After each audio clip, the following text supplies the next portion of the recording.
Well, our new at 11 teacher turnover rates are improving in North Carolina, but administrators continue to lose about 1 out of every 10 teachers a year.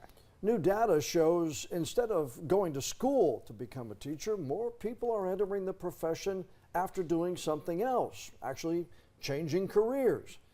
WECT's Delaney Tarpley heard details of a report given to the State Board of Education about it. Delaney, we've reported in past years that school systems have had a tough time finding teachers. Yeah, that's right, John. And it showed in last year's turnover rate, which came in at 11.5%. That was the highest rate in almost 2 decades. This year's report showed a turnover rate down below 10%, meaning administrators on average have fewer openings to fill. The good news is those administrators said they did hire more teachers than the number they lost. But the background of those new hires has changed dramatically over the years. Only about a quarter of the new teachers are coming out of teaching programs. 1 out of every 5 is coming from out of the state.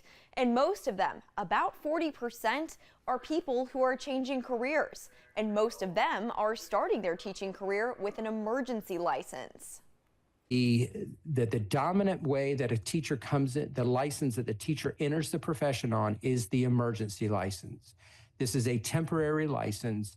It indicates the teacher doesn't have quite enough content to qualify for a residency license.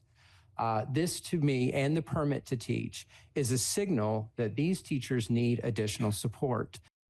State Superintendent Mo Green said in a press release that while that report shows improvement in the percentage of teachers staying, there are still far too many teachers leaving the profession every year. John. Well, Delaney, you mentioned the state superintendent talking about possible solutions. Did he bring any up in the report? Yeah, well, his agenda to state lawmakers actually calls for substantial teacher salary increases to raise their average salary to the highest here in the Southeast. All right, we'll have to see where it goes from here. Delaney, thanks.